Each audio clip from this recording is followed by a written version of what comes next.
Go to these small towns where it was an all-white wrestling business, an all-white audience, and at that time in the late 60s where racial tension and divide.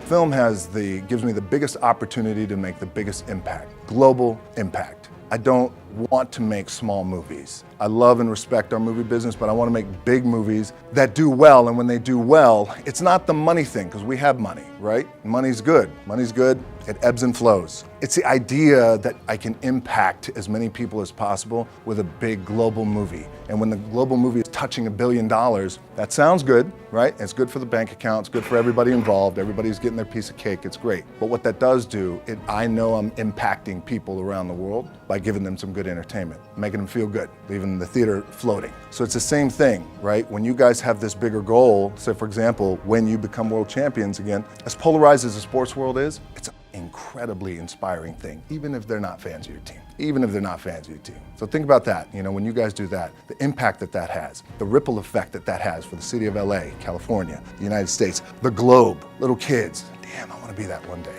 Trying to become successful is the hardest thing that you'll ever do with your life. It's going to be one of the most time-consuming, most energy-draining, and defeating things you'll ever do. But once you finally achieve the success you want, your eyes will be open, and it'll be an incredible experience because you're going to be through the roof of excitement, and you're going to actually have achieved the goals that you set out to achieve. And that's one of the greatest feelings you'll ever feel in your entire life. But when you fail and you realize what you did was a mistake, that's all right because you can fix mistakes, you can learn from mistakes. But when you give up, that's when it's game over and you're not recovering from that at all. So when you fail, use that as a golden opportunity to grow and to mature yourself and to learn something new that you didn't already know so that you can push yourself further next time and learn new things to fix that problem that made you fail. So use every opportunity, every moment as a great source of power and inspiration for you because you don't know when the next great idea is going to come to your mind. So you need to make sure you have an open mind all the time and never count anybody out. Always assume they're destined for greatness just like you, but they might not have achieved it yet. So never look at anybody as better than you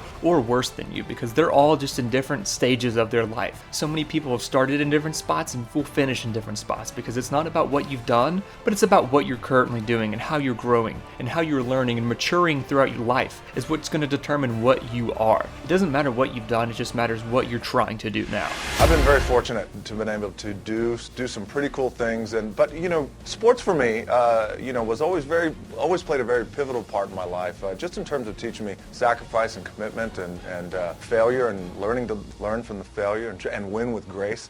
Sports have played a very pivotal role in my life, so any opportunity that I could get to, I think, extend that to kids all across the country or globally, I jump at it, and this was one of those special opportunities. I was able to, and we've talked about this before on the show, the goal was always to work in as many, this is my 10th year of acting, so the goal was to always work in as many different genres as possible, hopefully find success in them, but just to become a better actor and working in all these different genres. Vancouver, Canada, and look, I've dropped my blood and sweat in this city, wrestled multiple matches in this city, shot big movies in this city, but one thing that a lot of people don't know that I want to share with you guys is when I was 22 years old, I came to this city for the first time. I was playing in the Canadian Football League, playing my first pro football game. I was playing for the Calgary Stampeders, we were playing the BC Lions. I was so excited. 2 days later, I got cut. A dream shattered, sent home with $7 in my pocket. I was like, wait, no, I gotta play in the NFL eventually. Those are my big goals. That's my dream. You realize that playing in the NFL was the best thing that never happened because it got me here. So my point is, look, you're going to get we're going to get the kicked out of us. You got to get up. You got to have faith that the one thing you wanted to happen oftentimes is the best thing that never happened. So have faith and just keep that in mind. Keep plugging away.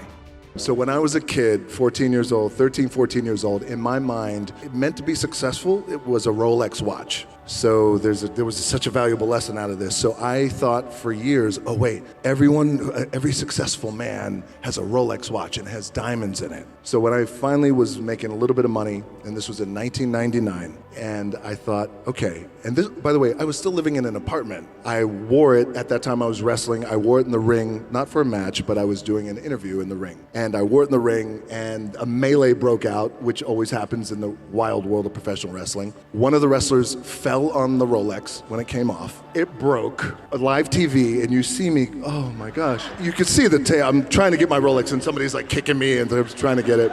So I finally get my Rolex back. I go backstage, and I look at it. I'm heartbroken now. This is my thing. And I go home that night, and I remember immediately thinking, this is a sign, and I don't need it, and it wasn't right for me at that time, and I never got anything like that again.